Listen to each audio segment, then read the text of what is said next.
কিছুদিন আগে একটি বক্তব্যের প্রতি আমাদের দৃষ্টি আকর্ষিত হয়েছে। জামাত ইসলামের পক্ষ থেকে বলা হয়েছে যে এই দেশে দেশপ্রেমিক হল শুধুমাত্র সামরিক বাহিনী এবং জামাত ইসলাম। এই বক্তব্যে আমরা আহত হয়েছি।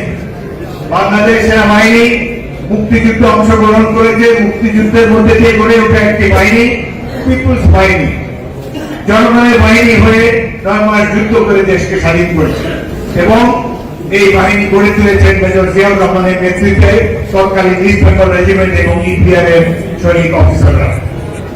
বাংলাদেশ সেনাবাহিনীকে কারো সার্টিফিকেটের প্রয়োজন নেই, তারা দেশপ্রেমিক কি দেশপ্রেমিক না। তাদের অতীতের ভূমিকা, 71-এর ভূমিকা, বর্তমান ভূমিকা, প্রত্যেকটি ভূমিকা সাক্ষ্য দেয় তারা সবসময় জনগণের পাশে ছিল, ভবিষ্যতেও জনগণের পাশে থাকবে।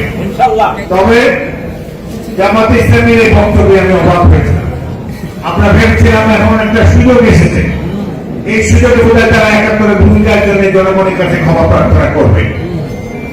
সেটি না করে তারা 71-এর তাদের ভূমিকাকে জাস্টিফাই করার চেষ্টা করছে এবং এখন দেশপ্রেমিক হিসেবে আবির্ভূত হয়েছে। আমরা তাদেরকে মিত্র হিসেবে এতদিন গণ্য করে এসেছি। তাদের উপরে যখন অত্যাচার নির্যাতন চালিয়েছে ফ্যাসিস্ট বাহিনী, আমরা তাদের সাথে সহকর্মিতা জানিয়েছি। তাদের দলকে যখন বিলুপ্ত করে দেওয়া হয়েছে, জানিয়ে শীষ দিয়ে তাদেরকে নির্বাচনে অংশগ্রহণ করার সুযোগ দিয়েছি এবং খালেদা জিয়া তাদেরকে মন্ত্রিসভায় স্থান দিয়েছে। আমরা অনেকে সেটি পছন্দ করিনি, দলের শৃঙ্খলার সাথে মেনে নিয়েছি। তার বিনিময়ে কি আজকে তাদের এই উক্তি করা কি সঠিক হয়েছে?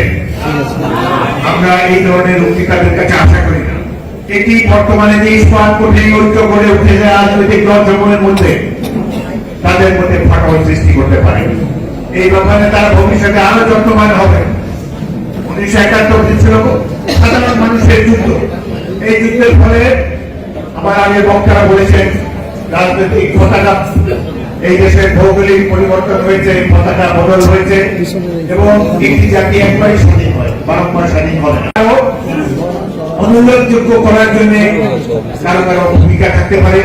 বিশেষ করে 71-এর মুক্তিযুদ্ধে যারা এর বিরোধিতা করেছিলেন, তারা হয়তো তাদের মুক্ত হওয়ার জন্য এই মহান স্বাধীনতা যুদ্ধকেই তারা অবমূল্যায়ন করার চেষ্টা করতে পারে।